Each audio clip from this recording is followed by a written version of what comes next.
tous, voici le chapitre 3 sur les éléments chimiques. Dans le livre, c'est le chapitre 11. Vous avez la carte mentale qui est accessible sur Internet. Vous avez le QR code, vous le scannez et vous avez directement la page web de la carte mentale. Et tout de suite, on passe au plan du cours. On va parler des éléments chimiques. On verra tout d'abord la définition d'un élément chimique. Ensuite, en deuxième partie, nous parlons de la conservation de l'élément chimique, puis les différentes formes que peuvent prendre l'élément chimique, et enfin nous terminerons avec la règle de l'octet et la règle du duet. Et tout de suite, la définition. Alors, qu'est-ce qu'un élément chimique? Eh bien, toute entité chimique, que ce soit un atome, un ion, qui possède un même numéro atomique Z, appartient au même élément chimique. Le numéro atomique Z, je le rappelle, c'est le nombre de protons. Donc un élément chimique est représenté par son symbole chimique. C'est une lettre majuscule et quand il y a deux lettres, c'est suivi d'une lettre minuscule. Quelques exemples, l'hydrogène grand H, l'oxygène O, carbone grand C, azote N, sodium Na. Vous voyez le A étant minuscule et le cuivre Cu. Deuxième partie, nous allons voir la conservation de l'élément chimique. Nous l'avons vu en activité expérimentale lorsque nous avons fait le TP sur l'élément fer.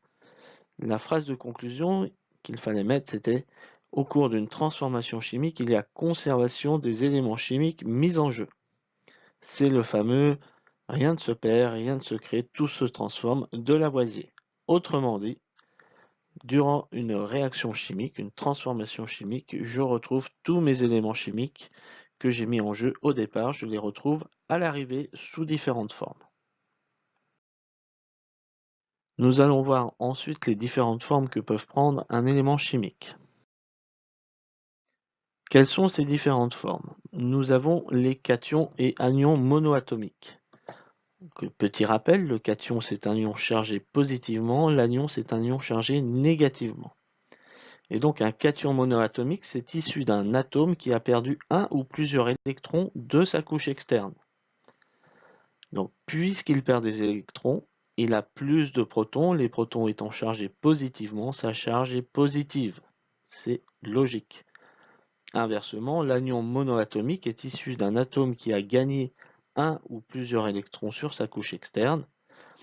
Il a plus d'électrons que de protons, il est donc chargé négativement.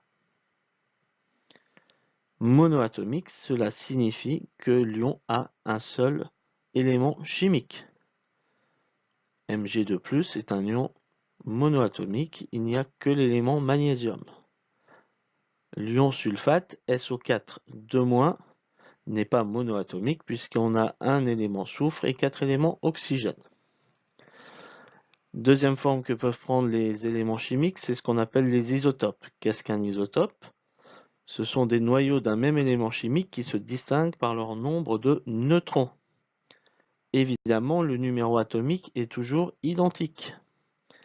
Par exemple, les trois noyaux de l'hydrogène suivants, hydrogène 1, le plus classique, le deutérium H2 et le tritium H3 sont isotopes. Ils ont tous les trois un seul proton. Par contre, le premier n'a pas de neutrons, le deuxième a un seul neutron et le troisième en a deux. Ce sont donc bien des isotopes. Ils ont les mêmes propriétés chimiques et les propriétés physiques sont également extrêmement proches. Enfin, il nous reste à aborder les règles de l'octet et du duet. Règles de l'octet et du duet. Avant de parler des règles, intéressons-nous déjà au cas des gaz nobles. Donc, les gaz nobles, ils sont situés sur la 18e colonne et ils possèdent une couche électronique externe saturée. Qu'est-ce que ça veut dire? Ça veut dire que dans le cas de l'hélium, il a 2 électrons sur sa couche externe puisqu'il n'a que 2 électrons. La structure électronique, c'est K2. Pour le néon et l'argon, ils ont 8 électrons sur leur couche externe, K2L8 pour le néon, K2L8M8 pour l'argon. Le fait qu'ils aient une structure électronique saturée les rend très stables chimiquement. Ils font très peu de composés avec d'autres atomes. Eh bien, cette stabilité, c'est ce que recherchent tous les éléments chimiques. Et pour ce faire, ils vont essayer de perdre ou de gagner des électrons. Comment vont-ils faire? Eh bien, selon leur position, ils vont perdre ou gagner des électrons pour acquérir soit la structure électronique de l'hélium, ça sera la règle du duet, soit la structure électronique du néon et de l'argon, ça sera la règle de l'octet. Donc la règle du duet, les éléments dont le numéro atomique est proche de 2 cherchent à acquérir la structure électronique de l'hélium, à savoir 2 électrons sur la couche externe. C'est le cas du lithium. Le lithium a 3 électrons en tout, ce qui lui fait une structure électronique K2L1. Son intérêt pour être plus stable, c'est de perdre l'électron qu'il a sur la couche L. Il le fait en devenant un ion, Li+, et il a donc 2 électrons sur sa couche externe. Sa structure électronique est alors K2, et il est beaucoup plus stable puisque cette couche électronique est celle de l'hélium.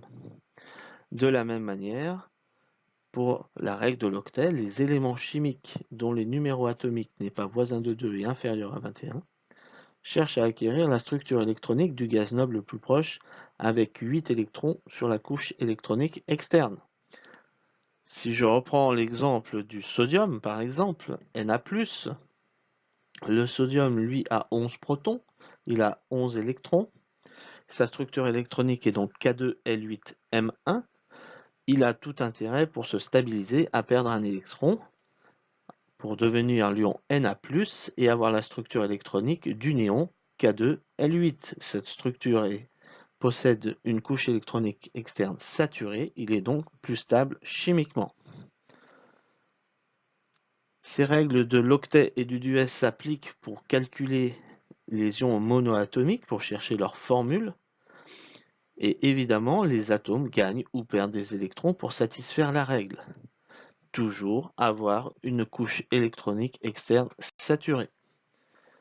Voilà, c'est terminé pour ce cours. Merci beaucoup. Bonne continuation.